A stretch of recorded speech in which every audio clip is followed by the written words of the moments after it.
ഇന്നലത്തെ പോളിംഗ് കൂടി കഴിഞ്ഞപ്പോൾ യു ഡി എഫിനെ സംബന്ധിച്ചിടത്തോളം അവരുടെ പ്രതീക്ഷകൾ ഏറെ മുന്നോട്ട് പോയിരിക്കുകയാണ്. കഴിഞ്ഞ ഒരാഴ്ചയായി തെരഞ്ഞെടുപ്പിൻ്റെ അവസാന ഘട്ടത്തിലെത്തിയപ്പോഴേക്ക് ദേശീയ തലത്തിൽ ഇന്ത്യ മുന്നണിക്കും സംസ്ഥാന തലത്തിൽ യു ഡി എഫിനും അനുകൂലമായ ഒരുപാട് രാഷ്ട്രീയ സാഹചര്യങ്ങളുണ്ടായി. ജനങ്ങൾ യു ഡി എഫിനെയും ഇന്ത്യ മുന്നണിയെയും വിജയിപ്പിക്കാനുള്ള തീരുമാനത്തിലെത്തി എന്നതിനുള്ള ധാരാളം തെളിവുകൾ ലഭ്യമാകുകയുണ്ടായി. അത് ഇന്നലെ നടന്ന പോളിംഗിൽ പ്രതിഫലിച്ചു. അതുകൊണ്ട് തന്നെ 20 സീറ്റിലും കേരളത്തിൽ യു ഡി എഫ് വിജയിക്കും എന്ന കാര്യത്തിൽ ഒരു സംശയമില്ല. ഞങ്ങൾ ചില സ്ഥലങ്ങളിൽ ശക്തമായ മത്സരമെങ്കിലും ഉണ്ടാകുമെന്ന് പ്രതീക്ഷിച്ചിട്ട് പോലും ഞങ്ങളെ സംബന്ധിച്ചിടത്തോളം ഈസി വാക്ക് ഓവറിൻ്റെ രൂപത്തിലാണ് തെരഞ്ഞെടുപ്പ് എത്തി നിൽക്കുന്നത്. ജൂൺ 4 വോട്ടെണ്ണി കഴിയുമ്പോൾ യു ഡി എഫ് പറയുന്നത് 100% ശരിയാണ് എന്ന് തെളിയിക്കപ്പെടും.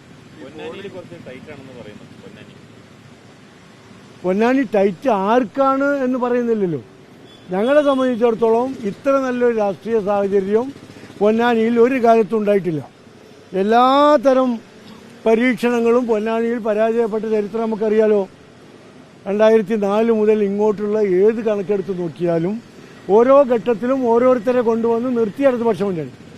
ഇടതുപക്ഷമായിട്ടോ CPM-ആയിട്ടോ ഭരണകക്ഷിയായിട്ടോ ഒന്നും ഒരു ബന്ധമില്ലാത്ത ആളുകൾ ആദ്യം അബ്ദുറഹ്മാനെ കൊണ്ടുവന്ന് നിർത്തി, പിന്നെ ഹുസൈൻ രണ്ടത്താണി നിർത്തി, അതിനുശേഷം സാക്ഷാൽ അൻവർ രംഗത്തിറങ്ങി, ഇപ്പോൾ ഒരു ഹംസയും വന്നു. ഇതൊക്കെ ഞങ്ങൾക്ക് എതിരാളികളാണോ?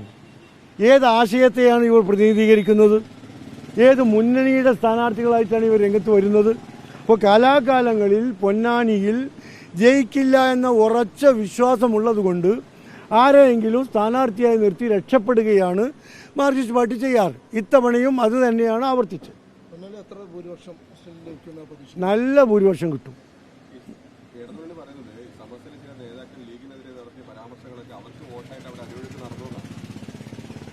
ഞങ്ങളും മാർക്സിസ്റ്റ് പാർട്ടിയും തമ്മിലാണ് തെരഞ്ഞെടുപ്പ്. അതിൽ ഞങ്ങൾ പറയുന്നു, മാർക്സിസ്റ്റ് പാർട്ടി എന്തൊക്കെ അടവുകൾ പ്രയോഗിച്ചാലും കേരളത്തിലെ 20 സീറ്റിൽ യു ഡി എഫ് ജയിക്കും.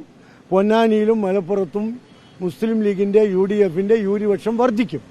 മലപ്പുറത്ത് ചെറിയ ഒരു കുറവാണ് പോളിംഗിലുള്ളത്, പൊന്നാനിയിൽ കുറച്ച് അധികം ഉണ്ട്. ഇത് എങ്ങനെ മൊത്തം ഭൂരിപക്ഷത്തെ ബാധിക്കും? എങ്ങനെയായിരിക്കും ഈ പോളിംഗിന്റെ കുറവ് കേരള സംസ്ഥാനത്ത് മൊത്തത്തിലുണ്ട്. ഇപ്പോൾ നിങ്ങൾ കണ്ടല്ലോ, അത് ഇലക്ഷൻ കമ്മീഷൻ അതിന് മറുപടി പറയേണ്ടതുണ്ട്.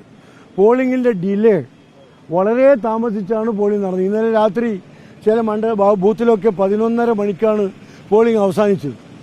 അത് പോളിംഗ് സിസ്റ്റത്തിലുള്ള തകരാറുകളാണ്. അതിന് ഇലക്ഷൻ കമ്മീഷൻ മറുപടി പറയേണ്ടതുണ്ട്. വോട്ടേഴ്സ് ലിസ്റ്റ് ഒരുപാട് അപാകതകൾ കടന്നുകൂടിയ ലിസ്റ്റായിരുന്നു ഇത്തവണ ഉണ്ടായിരുന്നത്.